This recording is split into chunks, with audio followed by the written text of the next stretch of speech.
या मंचकावरील काही मान्यवरांची नावं मी घेतली पाहिजे, कारण त्यांचं या लढ्यामध्ये फार मोठं योगदान आहे. दोस्तो, आम्ही अत्यंत कमी वेळामध्ये या ठिकाणी बोलणार आहोत. मला जाणीव आहे की आमच्या माय मावल्या या ठिकाणी भिजलेल्या या मातीवर चिखलावर या ठिकाणी बसलेल्या आहेत आणि म्हणून प्रत्येकाला या मंचकावरच्या मनामध्ये खूप साठलेला आहे, व्यक्त झालं पाहिजे. तो राग आहे, संताप आहे, चीड आहे आणि म्हणून प्रत्येकाच्या मनामध्ये आग पेटलेली आहे, संताप आहे. पण तरी सुद्धा समोरच्या या मॉबची सहनशीलता आपण सर्वांनी जपली पाहिजे. म्हणून अवघ्या 2-3 मिनिटांमध्ये आपण प्रत्येकाने आपली आपली भूमिका मांडली पाहिजे. दोस्तो, या मंचकावर असणारे आमदार ससाणे साहेब यांच्या नावाचा मी या ठिकाणी असं यासाठी उल्लेख करतोय, ते कोणत्या पक्षाचे आहेत याच्याशी मला देणं घेणं नाही. त्यांचं कौतुक करणे हाही माझा काही हेतू नाही. मला काय त्याच्याकडे तिकीट मागण्यासाठी जायचं नाही किंवा त्यांच्या मतदारसंघामध्ये मला काही जिल्हा परिषद लढवायचं. पण मी त्या घटनेचा साक्षीदार आहे की जेव्हा जेव्हा आम्हाला सरकारकडे जावं लागायचं, जेव्हा जेव्हा आम्हाला मुख्यमंत्र्याकडे जावं लागायचं, तेव्हा तेव्हा या लोकांची धावपळ आम्ही त्या ठिकाणी बघितली. आम्ही बघितलं की आरक्षण वर्गीकरणाच्या संदर्भामध्ये जे काही न्यायालयीन समिती, न्यायालयीन आयोग आम्हाला नेमायचा होता, त्या आयोगाची फाईल या ठिकाणच्या वाघमारे नावाचा आमचा एक सेक्रेटरी होता आणि तो आमचा भाऊ होता. तर कॅबिनेटला मुख्यमंत्री सांगायचं, शंभूराज देसाईंनी सांगायचं की ती फाईल घेऊन या आणि आमचा तो अधिकारी ती फाईल विसरून यायचा. कॅबिनेटमध्ये अनेक विषय यायचे, धनगर समाजाचा विषय यायचा, माळी समाजाचा विषय यायचा, मराठा समाजाचा विषय यायचा. आमदार साहेब आम्ही बाहेर थांबलेला असायचो, सह्याद्रीच्या बाहेर. आज कॅबिनेट चाललेलं असायचं आणि कॅबिनेटचे डिसिजन आम्ही मोबाईलवर बघायचो की सगळ्यांचा निर्णय झालेला आहे. या कॅबिनेटमध्ये आमचाही निर्णय होणार होता, निर्णय का झाला नाही त्याविषयी आमदार मंडळी बाहेर यायची आणि सांगायचं की वाघमारेने यावेळेस सुद्धा फाईल विसरू नका. दुसऱ्या कॅबिनेटला सांगायचं की घेऊन ये म्हणून. त्यावेळेस कुणीतरी रजेवर गेलेला आहे, त्याच्या कपाटामध्ये फाईल बसला. हे जे सांगतायत ना की आम्ही तुम्हाला कधी अडवलं, आम्ही कधी विरोध केला, जवळपास 2 महिने कॅबिनेटच्या समोर दिनेश वाघमारे नावाच्या अधिकाऱ्याने फाईल न्यायमूर्ती पद समितीच्या संदर्भात निर्णय घ्यायचा होता, ती येऊ गेली. यांचं इथून तिथून अडवणं सुरू आहे. तुम्हाला एक उदाहरण सांगतो. हे म्हणतात ना की तुम्हाला शिक्षणाला कुणी अडवलंय म्हणून. एक उदाहरण सांगतो. आता हरियाणामध्ये 7,695 जागांची जाहिरात निघाली. किती जागा? 7,695. हरियाणा रिक्रुटमेंटची जाहिरात माझ्याकडे आता आहे, तुम्हाला दाखवू शकतो.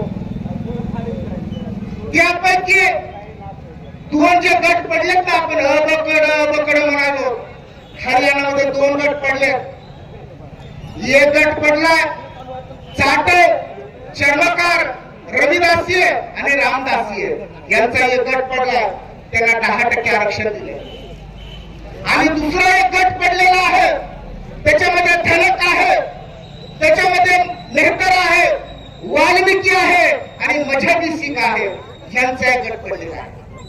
या 7,695 जागाची वाटणी हरियाणामध्ये झालेली आहे. जो त्या ठिकाणचा चर्मकार समाज असणारा सगळ्यात मोठा, जो त्या पंजाबमध्ये हरियाणामध्ये असणारा जो काही समाज आहे, त्यांच्या वाट्याला किती जागा आल्या? 604. त्यांच्या वाट्याला जागा किती आल्या? 604. शेड्यूल कास्ट टोटल जागा आल्या होत्या 1209. अत्यंत जबाबदारीने बोलतो मी, ज्या गावामध्ये हे भाषण करत आहे त्यांची मांडणीची आम्ही बघतोय. आम्ही लघुजीवर बोलू लागलेले, अन्नभाऊवर बोलू लागलेले, या ठिकाणच्या मांगावर बोलू लागले, पोत्राजावर बोलू लागले, देवकरीवर बोलू लागले. हे ऐका, हे मांगाचे लोक ही संवैधानिक मागणी करू लागलेले आहेत की 1209 जागा त्या ठिकाणी जे काही वाटेला आलेल्या होत्या, तर आता या ठिकाणचा जो काही मजहबी ठणक आणि वाल्मिकी होता त्यांना 605 मिळाल्या आणि चर्मकार समूहाचा त्या ठिकाणी सगळ्यात मोठा दाबसमूह आहे त्यांच्या वाटेला आलेले 604. किती? 604 सगळ्यात मोठ्या जातीच्या वाटेला आलेला आहे आणि सगळ्यात लहान लहान जातीच्या वाटेला किती? 605 जागा आलेल्या आहेत. टोटल जे काय आमच्यासाठी जे काय 1209 जागांचं जे वाटप झालेलं आहे, दोस्तो हो, ही आहे वर्गीकरणाची किमया, ही आहे वर्गीकरणाचा चमत्कार. आणि म्हणून हे आम्हाला शिव्या देतात. ते ज्यावेळेस आम्हाला शिव्या देतात त्यावेळेस त्यांना तुम्ही देशस्टेट ऑफ पंजाब वर्सेस धर्मेंद्र सिंग सांगा. ते ज्यावेळेस रामनाथला शिव्या देतील त्यावेळेस तुम्ही बदल समितीचं स्वागत करा. ते ज्यावेळेस नेहरूजीला शिव्या देतील त्यावेळेस तुम्ही न्यायमूर्ती भूषण गवई साहेबांचं या ठिकाणी स्वागत करा. त्यांना काय शिव्या द्यायच्यात तर देऊ द्या, कारण चेंडू आपल्या टप्प्यामध्ये आलेला आहे. हे सरकार आमच्या बाजूला आहे. या सरकारच्या मनामध्ये इच्छा आहे की गेल्या शेकडो वर्षापासून जो काही पिचलेला समाज आहे त्या समाजाच्या वाट्याला या ठिकाणी मिळालं पाहिजे. आणि दोस्तो, हे वर्गीकरण झाल्याच्या नंतर ज्या भंग्याला या ठिकाणच्या वाल्मिकीला मजहबी शिकायला 6 जागा सुद्धा भेटत नव्हत्या, 1200 जागातून आज त्यांच्या वाट्याला 605 जागा आलेल्या आहेत. आणि मग ही जादू आहे. आणि ही जादू असल्यामुळे शिव्या देऊ लागलेले. यांनी अण्णाभाऊला शिव्या दिल्या नसत्या, यांनी मांगायला शिव्या दिल्या नसत्या, यांनी पोत्रदाला शिव्या दिल्या नसत्या. मग तुम्ही म्हणता हे शिव्या का देताय? हे शिव्या यासाठी देताय की सर्वोच्च न्यायालयाने ह्यांना हाकलून दिले. हे गेले होते 1 ऑगस्ट 2024 ला जे सर्वोच्च न्यायालयाचं जजमेंट आलं, हे सर्वोच्च न्यायालयात गेले होते. असं काय निर्णय घेऊ नका, आमच्यामध्ये फूट पडेल असं म्हणून सर्वोच्च न्यायालयात गेले होते. सर्वोच्च न्यायालयाने सांगितलं की तू किती शहाणा आहेस हे आमच्या लक्षात आलेलं आहे. तू किती हुशार आहेस, तुला किती संविधान पाठ आहे हे आम्हाला माहित आहे. म्हणजे या ठिकाणी बसलेले सर्वोच्च न्यायालयाचे 7 न्यायमूर्ती यांना काय कळत नाही आणि ह्या सडक छाप लोकांना कळू लागलेला आहे, म्हणून सर्वोच्च न्यायालयाने हाकलून दिलेला आहे. दोस्तो हो, मी हे यासाठी बोलतोय की त्या समाजातले सुद्धा 95% लोक चांगले आहेत. 95% लोक चांगले आहेत. फक्त 5% लोकांमुळे या ठिकाणची निष्ठेने सुरू झालेली आहे. आणि म्हणून ज्या लोकांकडून या ठिकाणी आमच्या महापुरुषांची विटंबना केली जात आहे, तुम्ही शांत राहा. ज्या समाजाकडून आमच्या या ठिकाणच्या नेते मंडळींची या ठिकाणी विटंबना केली जात आहे, तुम्ही शांत राहा, कारण आता निर्णय टप्प्यात आलेला आहे. त्यांना वाटतं की भांडण व्हावं, म्हणजे ज्याच्या घरी लग्न आहे त्याला वाटतं की शांततेत अक्षिणा टाकावं, पाहुण्याला जेवण घरी निघून जावं आपल्या गावाकडे. आणि भांडण कुणाला खेळावं वाटतं की ज्याचं चांगलं होणार आहे, ज्याची लेख नांदायला जाणार आहे, ज्याला चांगलं चांगलं भेटलेलं आहे, हे ज्याच्या पोटात दुखतं त्याला वाटतं की लग्नामध्ये 4 लोकांना दारू पाजवा, पाठवून द्या आणि त्याच्या सत्तेनाश करून टाका. भावांनो, ही जी काय आताची परिस्थिती निर्माण झालेली आहे, तुम्ही डोक्यानं घ्या, तुम्ही शांतपणे घ्या. लवकरच निर्णय होणार आहे. त्या बाजूला आज सरकार आपल्या सोबत आहे. मी भारतीय जनता पार्टीचा कार्यकर्ता नाही, मी RSSचा कार्यकर्ता नाही, परंतु ज्याच्या हातामध्ये हा निर्णय आहे त्याला जर तुम्ही शिव्या देऊ लागला तर म्हणतात ना की भारतात मुतते. काही लोकांची सवय असते की भारतात मुतल्याशिवाय त्यांचं समाधानच होत नाही. आणि म्हणून आता जर निर्णय आपल्या बाजूला व्हावा असं वाटत असेल तर तुम्हाला शिव्या देऊन भागणार नाही, तुम्हाला या ठिकाणी दोष देऊन भागणार नाही. उलट तुम्हाला समर्थन करावं लागेल, उलट तुम्हाला त्याला त्या ठिकाणी धन्यवाद मानावे लागतील.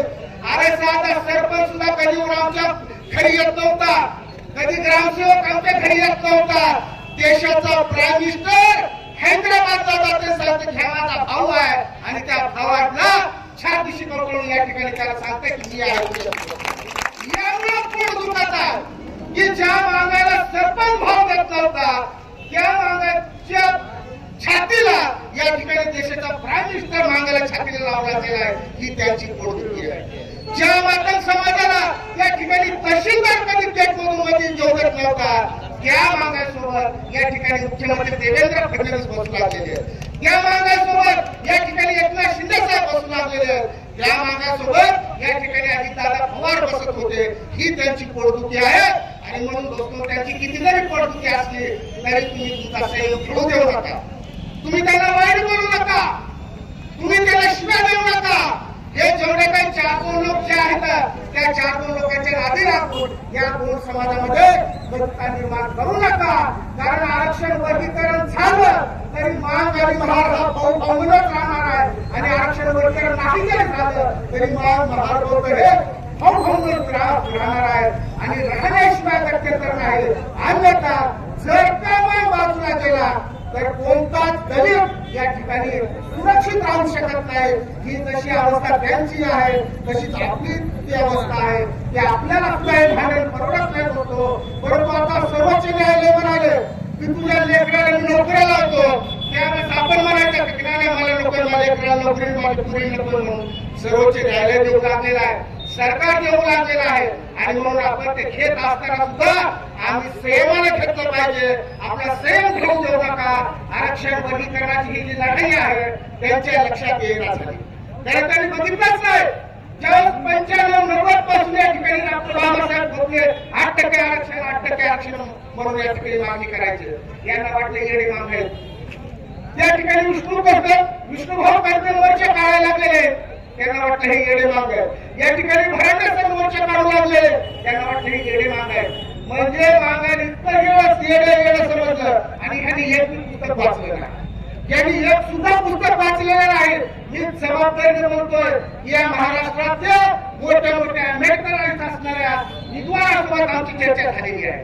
आणि आम्ही बघितलं की त्यांना वरवरची सुद्धा माहिती नाही. आणि मग तुम्ही मान्य केलं पाहिजे की आता तुमच्यापेक्षा मागायच्या पोरांनी मागायच्या विद्वानांनी मागायच्या विचारवंतांनी मागायच्या अभ्यासाकडे तुमच्यापेक्षा जास्त अभ्यास केलेला आहे हे तुम्ही मान्य करा. आणि आरक्षण वर्गीकरणाचं समर्थन करा. कारण आरक्षण वर्गीकरण हे दुसरं तिसरं काही नसून डॉक्टर बाबासाहेब आंबेडकरांच्या विचाराची स्वप्नाची परिपूर्ती आहे. आणि हेच सर्वोच्च न्यायालयाने सांगितलेलं आहे. एखादा समाज 100% शिक्षित झाला म्हणून त्याला सगळा वाटा देता येत नाही. एखादा समाज त्याच्या घरातील त्याच्या समाजातील 25 माणसं जरी शिकलेले असतील त्या 25 लोकांना तुम्हाला संधी द्यावा लागणार आहे. हा सर्वोच्च न्यायालयाचा निर्णय आहे. आणि म्हणून हा निर्णय सर्वोच्च न्यायालयाचा जरी असला तरी बाबासाहेबांच्या विचाराची ही परिपूर्ती आहे हे तुम्ही समजून घ्या. आणि आरक्षण वर्गीकरणाचं समर्थन करून पडणारी थांबवा अशी विनंती करतो. असा आग्रहाचा हात जोडून तुम्हाला या ठिकाणी विनंती करतो आणि थांबतो. जय लहुजी, जय भीम.